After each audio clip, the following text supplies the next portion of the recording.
warahmatullahi wabarakatuh.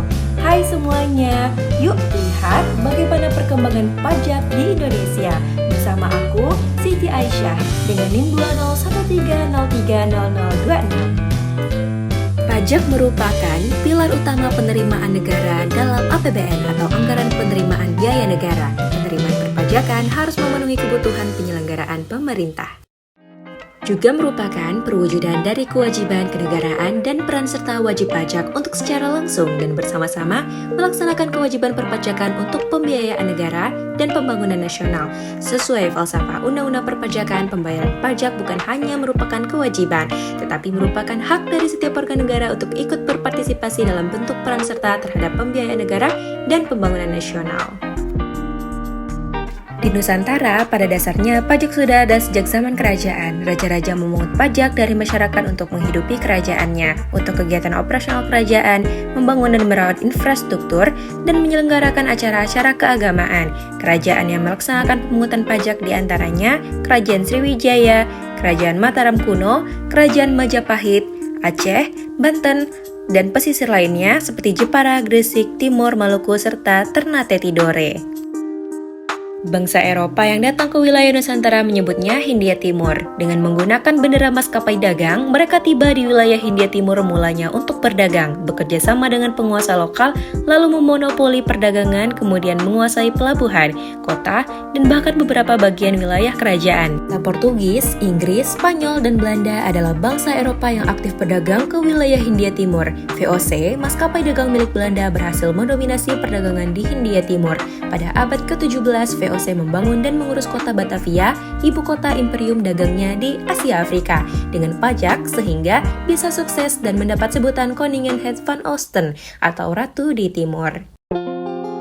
Pada 1870, sistem tanam paksa melalui perundangan dinyatakan berakhir. Sistem ini dianggap kaum penganut ekonomi liberal yang telah menimbulkan kesengsaraan berupa standar hidup yang rendah terhadap penduduk pribumi. Akibat pajak langsung dan tidak langsung yang terlalu tinggi, upah tenaga kerja paksa yang tidak memadai, dan kurangnya perhatian terhadap kesejahteraan. Antara 1850 sampai 1880, diambil langkah untuk mengatasi keluhan-keluhan ini. Salah satu langkahnya adalah sistem hak milik perorangan terhadap tanah. Tetapi banyak ditolak karena sistem lama sudah berakar soal tanah, dan lagi pula pajak tanah tetap tinggi karena pada hakikatnya pemerintah kolonial tetap menerapkan sistem sewa tanah antara negara dengan rakyatnya. Periode sebelumnya, tanah menjadi sumber pajak utama bagi penguasa. Era Jepang, tanah lebih ditujukan untuk pelipat gandaan hasil bumi yang penting bagi Jepang. Masuknya Jepang ke Indonesia mengubah nuansa feodal yang diterapkan kolonial Belanda. Jepang meneruskan land rent yang dikenakan Inggris dan kolonial Belanda terhadap semua jenis tanah produktif dan diwajibkan pajaknya kepada desa, bukan perorangan.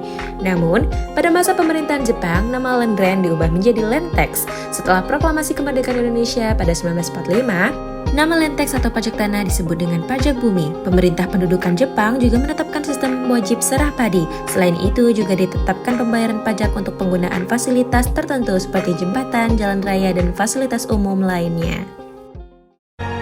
Maka bersatulah seluruh rakyat Indonesia. Jikalau kita bersatu, maka lonceng jembatan itu akan berbunyi kepada siapa saja yang ingin mengadukan kita. Berseluruh seluruh rakyat Indonesia, tetap tegakkan kepalamu, jangan mundur, tetap gerakkan langkah kakimu di muka bumi ini. Teriakkanlah merdeka, merdeka, sekali merdeka, tetap merdeka. Merdeka untuk hari ini dan untuk selama-lamanya merdeka. Setelah merdeka, para pendiri menuangkan masalah pajak ke dalam Undang-Undang Dasar 1945. Hal keuangan diatur dalam pasal 23 yang memuat 5 butir ketentuan. Butir kedua menyatakan bahwa segala pajak untuk keperluan negara berdasarkan undang-undang. 19 Agustus 1945, organisasi Kementerian Keuangan langsung dibentuk dan di dalamnya antara lain terdapat Pejabatan Pajak. Pada 1946, ketika Belanda melancarkan agresi militer pertama, di mana Kementerian Keuangan termasuk pejabat pajak harus mengikuti Presiden Soekarno dan seluruh jajaran kabinet pindah ke Yogyakarta, dan pejabat pajak berkantor pusat di Magelang. Pemerintahan Presiden Soekarno pasca revolusi kemerdekaan mengalami situasi yang belum stabil. Undang-undang belum dapat dilaksanakan dengan baik, dan untuk mengelola pendapatan negara dari pajak, pemerintah masih kesulitan. Itulah sebabnya aturan warisan kolonial masih digunakan. Perlahan, pemerintah membenahi berbagai aturan. Di antaranya pada 1957 mengganti pajak peralihan dengan nama pajak pendapatan. Tahun 1944, jawatan pajak hasil bumi pada Direktorat Jenderal Moneter yang bertugas melakukan pungutan pajak hasil bumi dan pajak atas tanah pada 1963 diubah menjadi Direktorat Pajak Hasil Bumi. 2 tahun kemudian berubah lagi menjadi Direktorat Iuran Pembangunan Daerah atau IPEDA. Pemerintah mulai mendirikan kantor-kantor inspeksi keuangan di tingkat kabupaten atau kota yang diresmikan oleh Sujono Brotodjoediharjo. Pembentukan kantor-kantor ini adalah usaha untuk menggali potensi pajak di masyarakat karena perekonomian yang terus berkembang. Pada 1983, pemerintah melaksanakan reformasi pajak melalui pembaharuan sistem perpajakan nasional atau PSPN dengan mengundangkan 5 paket undang-undang perpajakan, yaitu tentang ketentuan umum dan tata cara perpajakan, pajak penghasilan, PPN dan PPNBM, PBB, serta Bea Materai. Sistem perpajakan yang semulanya official assessment diubah menjadi self-assessment. Sejak 1984, Indonesia memasuki era baru sistem pemungutan pajak, sistem yang memberikan kewenangan sepenuhnya kepada wajib pajak untuk menghitung, memperhitungkan, menyetor, serta melaporkan pajak yang terutang. Pada 2003, Direktorat Jenderal Pajak mengeluarkan 45 kebijakan pengurangan pajak penghasilan dan barang mewah. Memasuki awal 2005, Direktorat Jenderal Pajak menyiapkan 4 fasilitas untuk memberi insentif kepada dunia usaha. Reformasi pajak di Indonesia mendapat dukungan negara-negara di dunia. Dalam pertemuan Indonesia dengan negara-negara donor dan IMF pada 19 April 2006, permintaan Indonesia untuk bantuan jangka panjang dalam rangka reformasi pajak di Indonesia dikabulkan IMF dan sejumlah negara donor. Dewasa ini, untuk optimalisasi fungsi lembaga pajak, muncul usulan agar Direktorat Jenderal Pajak menjadi suatu badan negara yang langsung berada di bawah Presiden.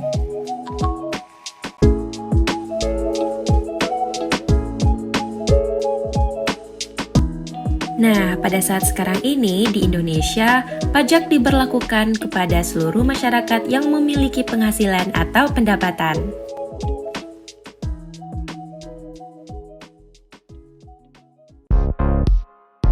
Lalu, apa guna membayar pajak?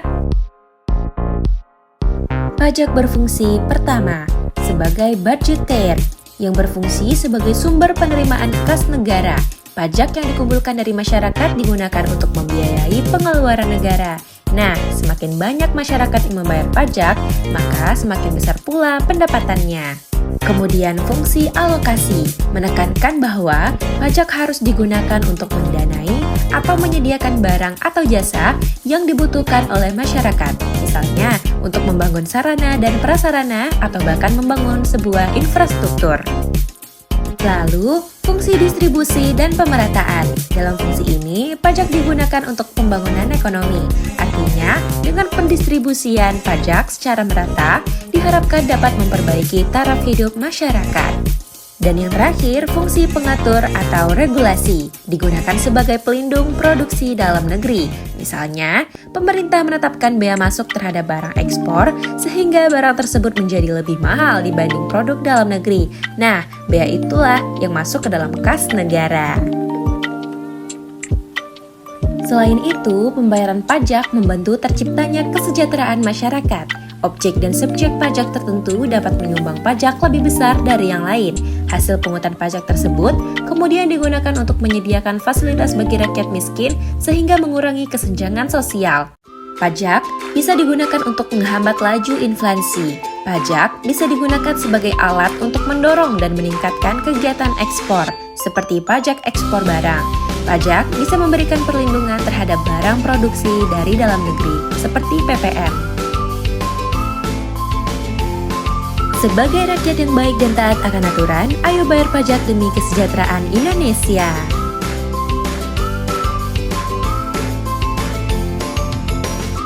Nah, mungkin sekian materi yang dapat aku sampaikan. Mohon maaf apabila ada kesalahan dan terima kasih atas atensinya. Wassalamualaikum warahmatullahi wabarakatuh.